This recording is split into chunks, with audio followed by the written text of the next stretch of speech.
Olá a todos, bem-vindos ao Coffee Paste. A minha convidada de hoje é a soprano Dora Rodrigues, que vai interpretar um dos principais papéis na ópera Falstaff, de Verdi, que está no Teatro Nacional de São Carlos de 11 a 19 de maio. Olá, Dora, e muito obrigado, antes de mais, por estares aqui a conversar comigo estes minutos. Bem-vinda. Olá, bom dia, é um prazer estar convosco.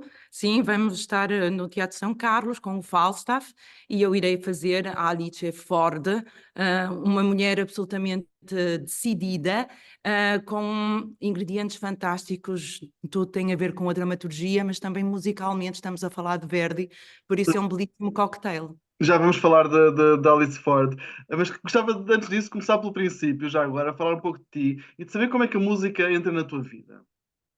Bem, eu comecei aos 9 anos, fui fazer provas, eu sou de Braga, fui ao Conservatório Gulbenkian, em Braga, foi por iniciativa dos meus pais, sempre fui uma miúda muito entusiasta, tudo Hum. que tinha a ver com música, com teatro também, devo dizer, com dança. O Conservatório de Braga, nesse aspecto, tem a oferta não só da parte musical, mas também do balé, que foi uma mais-valia. Por isso eu fiz provas, entrei, comecei como pianista, Hum. fiz também balé durante uns 3, 4 anos e depois mais tarde realmente a vocação começou a aparecer e eu fiquei, o que se chama a fazer o curso já secundário como aptidão artística e aí escolhi formação musical, porque era o curso que me abria um leque maior de escolha, não só em termos de instrumento, mas também de orquestra, ou seja, eu tinha como primeiro instrumento piano, Uhum. segundo instrumento percussão, que foi uma história giríssima, que me, enfim, me disseram do conselho diretivo que havia a possibilidade de integrar novos instrumentos, e então eu, com os meus 13, 14 anos, disse, então qual é um instrumento que eu posso escolher que tem a possibilidade de tocar mais instrumentos. E disseram, bem, esse é percussão. Eu disse, Uhum. então é este que eu quero. E assim foi, fomos 3 raparigas, curiosamente, Uhum. e deu a possibilidade de fazer parte da orquestra também. E, por último, tínhamos uma disciplina que se chamava Técnica Vocal e Repertório, e foi aí que eu comecei a desenvolver a prática vocal e apareceu esta aptidão, enfim, este gosto, que conseguia aliar não só a parte musical, mas a parte teatral de uma forma tão evidente e a partir daí fui fazer provas depois para o superior e acabei por entrar e ficou decidida, enfim, a escolha em termos de estudo, De, digamos. de Depois mais instrumento. tarde exato, mais tarde vem a parte profissional, mas de estudo foi aí definida. Muito bem. E pergunto-te qual é que foi a tua primeira ópera e o que mais recordas desse momento? Consegues relembrar-nos? Curiosamente, a minha primeira ópera foi exatamente nesta sala. Eu tinha tido, por acaso estou a dizer isso, mas houve uma experiência antes que foi com o CPO no Porto, no Coliseu do Porto, em que eu fiz a Carmen, de Bizet, não a personagem Carmen, fiz a Frasquita, e foi a primeira vez que eu pude fazer com orquestra, que tinha o elenco total. Foi uma produção que me marcou imenso. Digamos que foi aí que me deu o clique que realmente eu queria isto. E nessa altura eu estava no primeiro ano, estava a terminar o primeiro ano da Escola Superior, o que foi, digamos, um rebuçado Hum. fabuloso para decidir se realmente era isto que eu queria. E depois, mais tarde, acabei por fazer aqui o Matrimónio Segreto de Cimarosa, que foi nesta sala, foi uma produção pensada para jovens cantores.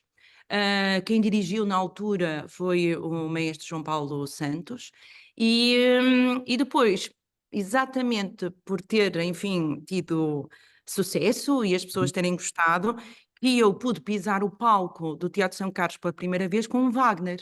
Hum. Foi um compositor que me deu logo à partida um friozinho na barriga, muitas borboletas, mas que fiz uma das flores, éramos bastantes, tinha muita gente portuguesa também, Uhum. e foi o meu contacto logo com pessoas como Eva Martin, digamos que me marcou imenso, porque percebi o que era necessário fazer, qual era a entrega, que tipo de trabalho, a forma como se deveria trabalhar o pormenor. E isso, como é que apareceu? Com o facto de poder trabalhar com pessoas que já estavam no métier já há muito tempo. E Uhum. recordo uma história fantástica, por acaso ainda ontem a contei, que é Eva Martin. Houve um dia, eu era realmente muito jovem, não vou dizer quanto, mas realmente muito jovem, e, e ela, num dos ensaios, chegou à minha beira e disse: Minha querida, tens uma voz fantástica, por favor, canta com os olhos. Ela agarrou-me assim, toda ela, no dia a dia, era muito expressiva. Às Uhum. vezes confundia-se onde é que terminava o palco e começava a vida, devo dizer, ela tinha muito isto. E eu percebi o quanto é que se tem de estar a 100% em todos os momentos da música, não só quando nós temos o público à nossa frente, porque é exatamente quando nós estamos nos ensaios que nós temos de ter a liberdade de experimentar. E aí eu percebi o quanto deveria, este lado da entrega, deveria estar sempre presente. E devo Uhum. a ela, devo dizer, Muito como a bem. muitas outras pessoas, por exemplo, o mestre João Paulo, que eu acabei de mencionar, que é uma das figuras incontornáveis da música em Portugal, mas também da parte vocal e da preparação de cantores, e que me valeu imenso durante todos estes anos, não só no início, mas até hoje, até porque um cantor precisa sempre de um ouvido externo, porque aquilo que ouvimos não é propriamente aquilo que se ouve em sala, e precisamos sempre de ter esta forma humilde de lidar Uhum. connosco, lidar com o erro, para sempre conseguirmos ser melhores. Eu ia precisamente perguntar, falaste já dos anos de carreira que tu tens. O que é que, olhando para essa carreira até agora, o que é que destacarias do teu percurso, quer nacional, quer internacional? O que é que te vem assim à cabeça logo quando pensas nisso? É claro que há uma que me veio logo, vem sempre, que foi a minha participação a dobrar com o cantor Carreiras, obviamente. Uma pessoa que tem o nome que tem, mas que demonstrou o quanto nós devemos ser iguais em qualquer sítio que estejamos. E isso marcou-me a forma de estar, marcou-me a ligação generosa ao público. Uhum. E obviamente é um dos momentos que eu guardo com muito carinho, até porque são concertos com muita gente, sempre em salas enormes, e Uhum. sente muito o carinho do público. E dito isto, surgiu-me agora um outro, Uhum. um, isto para falar das massas, porque eu acho que nós temos o papel de desmistificar, e por isso eu também congratulo por o trabalho que faz, porque muitas pessoas não sabem se gostam ou se não gostam Uhum. do lado da música clássica, da ópera, porque nunca tiveram a oportunidade de experienciar.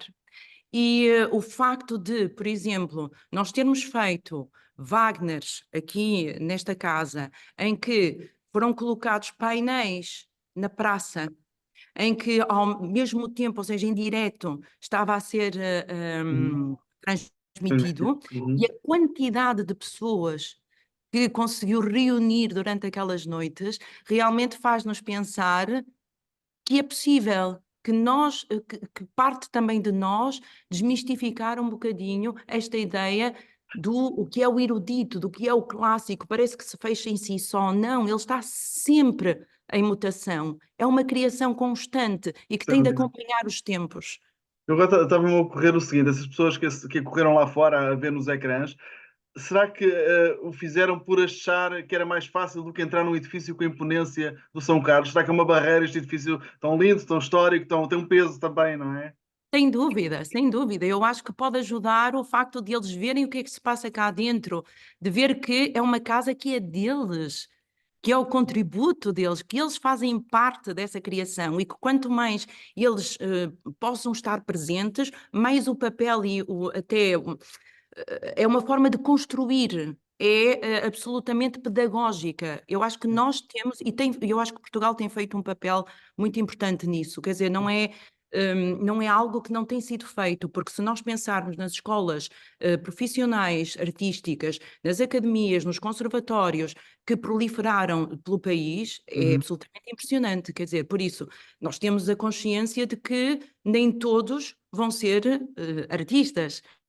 No entanto, estamos a criar público. Isso é muito importante, porque Uhum. vai ser um adulto completamente diferente, vai ser alguém que vai estar sensibilizado para não só estar focado na sua vida profissional, mas também de saber que tem de beber de todo o resto da parte cultural e artística para, enfim, crescer como pessoa, faz parte. E eu acho que nesse aspecto tem de se dizer que foi feito um trabalho muito importante. No Uhum. entanto, acho que aquilo que frisou é fantástico. Porquê? Porque o facto das pessoas poderem perceber o que é que se passa dentro deste edifício, que muitas vezes acabam por não conseguir passar a barreira de simplesmente descer para perguntar se é possível, por exemplo, fazer uma visita guiada, essas, se calhar, foram as primeiras a poder aparecer. E eu acho que isto se deveria fazer mais. Acho que foi Claro. algo que realmente mudou, na altura, um preconceito, entre aspas, que poderia haver. E eu acho que este tipo de iniciativas, sem dúvida, podem fazer a diferença. Exato. Falando agora de Falstaff, Sim. falámos de quem possa não estar tão dentro do meio da música de ópera, do teatro, da ópera, pronto, como um todo, tem teatro, música, dança, etc. Como é que descreveríamos a peça Falstaff para quem não a conheça? Enfim, Falstaff, sem dúvida, é a ópera de Verdi cómica. Foi a última ópera que ele fez. Uhum. Ele próprio se colocou num papel em que quis demonstrar o quanto ele poderia ir além daquilo que era conhecido. O Verdi foi uma das pessoas que conseguiu, se calhar a par de Rossini, se calhar ainda mais, conseguir ter ou viver o seu sucesso ainda em vida, que nem todos podem dizer isso, não é? Uhum. E, no entanto, ele terminou com uma ópera em que quis desconstruir um pouco tudo aquilo que fazia e gozar com aquilo que foi fazendo nas outras óperas, porque há alguns trechos que aparecem que nós podemos reconhecer, sei lá, de uma Traviata, de um Otelo. É interessantíssimo como ele goza com ele próprio, e isso é de alguém inteligente. Uhum. Está Uhum. de bem com ele próprio. E Falstaff realmente, estamos a falar das comadres do Windsor, por si só e com a ajuda de Boyton, sem dúvida foi construído um libreto absolutamente incrível, em que esta figura Falstaff, que é um Sir, ou seja, que é alguém que tem um título nobre, acha que pode, enfim, gozar de alguma liberdade com as duas mulheres mais ricas da sociedade. E digamos que esta escolha de Falstaff não foi de ânimo leve. Uhum. Ele escolheu estas duas exatamente porque, como conseguia ter o lado nobre, mas se calhar não gozava do mesmo, enfim, ânimo Uhum. relativamente à parte económica. Por isso, esta escolha foi absolutamente cirúrgica. Então, o que é que acontece? Ele simplesmente escreve carta ao mesmo tempo a estas duas mulheres, enfim, para as cortejar. Só que as mulheres, inicialmente, e nesta encenação eu devo dizer que o Jacob Ospirei faz de uma forma muito interessante e muito engraçada esta ligação entre as mulheres. Elas inicialmente, de uma forma assim um bocadinho a querer parecer que eu sou a especial, e Uhum. depois quando se dão conta que afinal ele utiliza as duas mulheres para conseguir, assim, se não conseguir uma, vai conseguir a outra. Pode não ser a mais rica, mas é a segunda mais rica. E elas se apercebem disso. Após a primeira reação, fazem o que todas as mulheres fazem, que é a Uhum. irmandade. E juntam-se. E juntam-se para criar todo enfim, digamos, manipular ao ponto de fazer parecer que elas estão interessadas.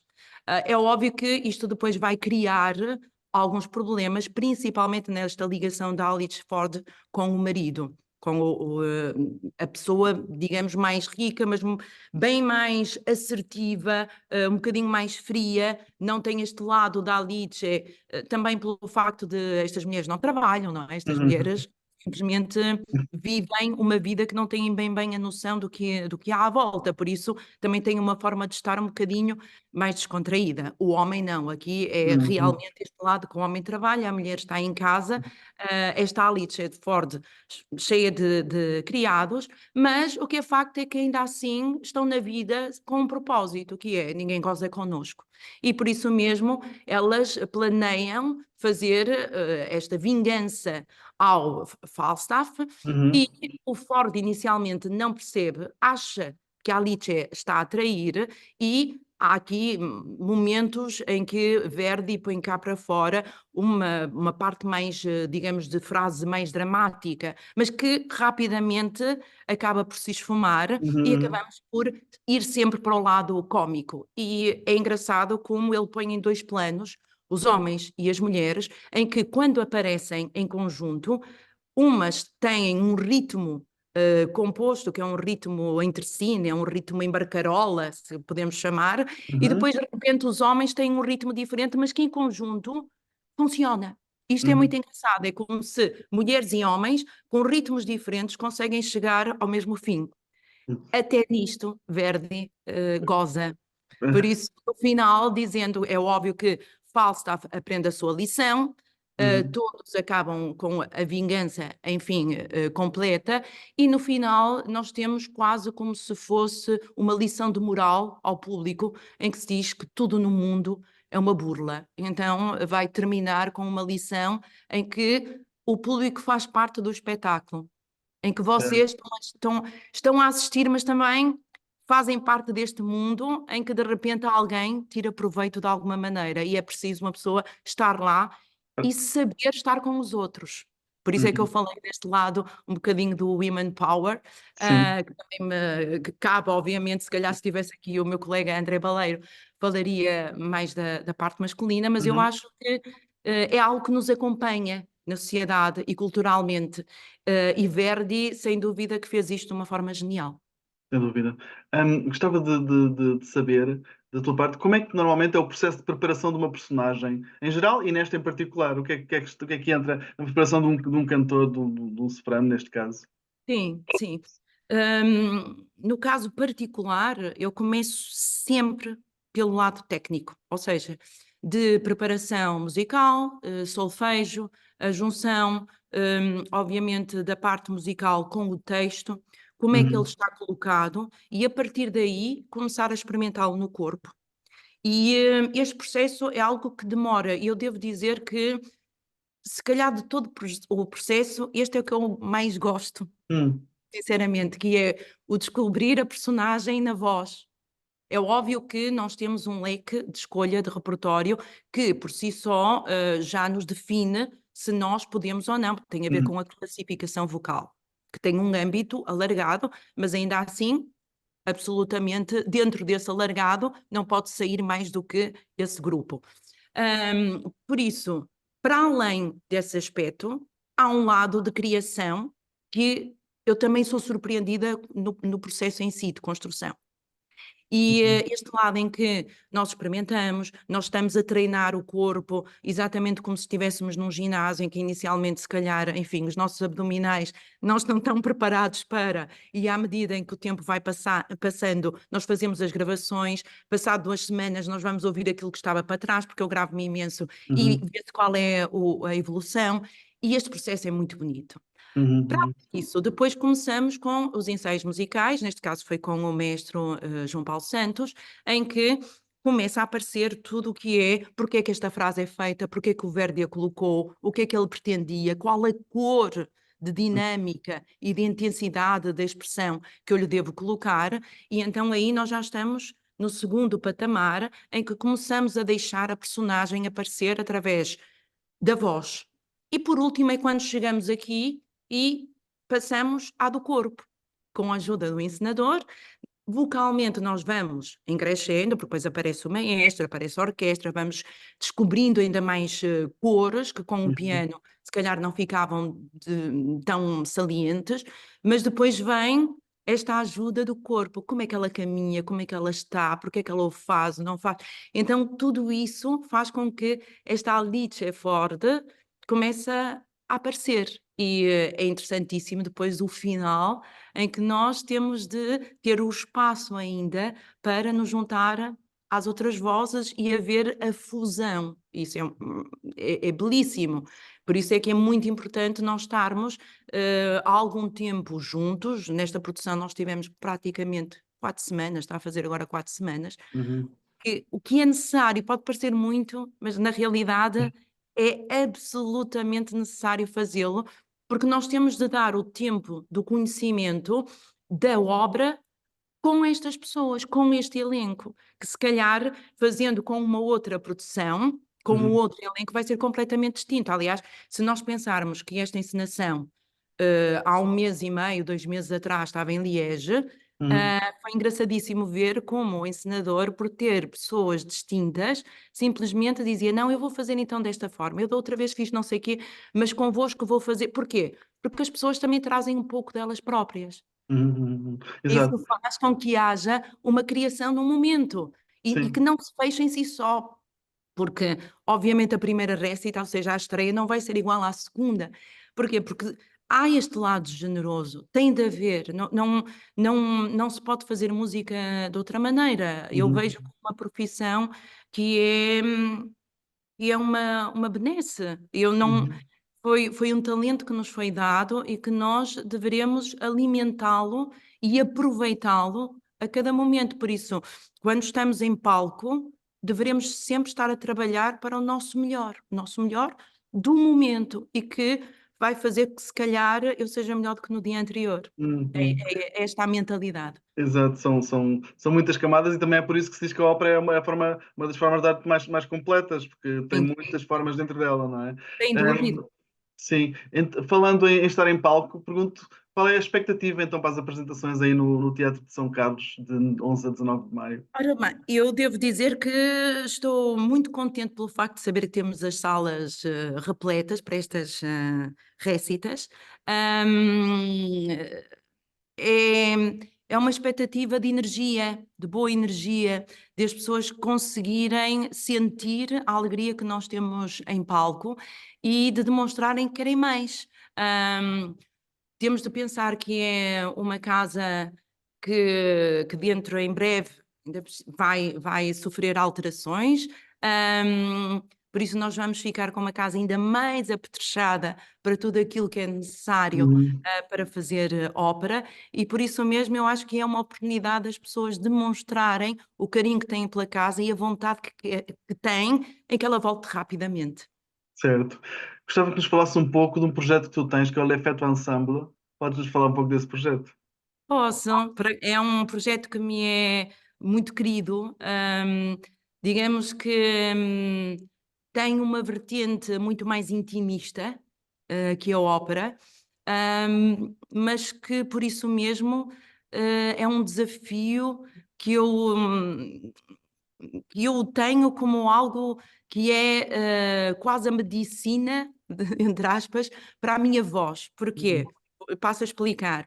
Como é um projeto que é com canto e guitarra, é realmente muito exposto. Uhum. No entanto, a guitarra tem esta característica de, dentro do seu som singelo, tem uma paleta incrível de cores, Uhum. efeitos.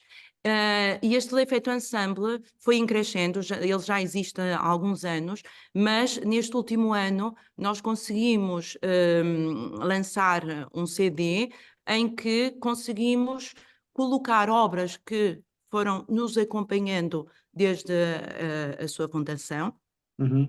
mas que conseguimos algo que para nós é essencial, que é haver um contributo deste duo para obras para esta formação. Uhum. E então pedimos a vários compositores que fizessem para este CD obras que podia ser com textos de escritores portugueses ou não, que foi o que Uhum. aconteceu, ou então algo que se faz com o piano de uma forma um bocadinho mais descontraída e com a guitarra não, que é fazer transcrições de uma ou outra obra que possa ser bastante conhecida, se calhar, do repertório do Lied, e simplesmente demonstrar que é possível fazê-lo. Se calhar nós pensamos, o bandolim, quando precisa de fazer apresentações, em vez de ser acompanhado com piano, é acompanhado com a guitarra. Nós tínhamos isso, enfim, ancestral, e depois fomos perdendo, entre aspas. Claro que houve compositores, mas não tem a mesma presença que tem o piano. E sem dúvida que eu acho que pode ser um contributo, porque é um instrumento que faz parte do dia a dia dos portugueses e que nem sempre é visto por este lado erudito. E eu acho que apareceu de uma forma muito natural e que foi, no fundo, ele foi reconhecido da maneira que eu não estava à espera, pelos prémios que apareceram com o CD, e que fez com que esta apresentação do CD fosse a vários países.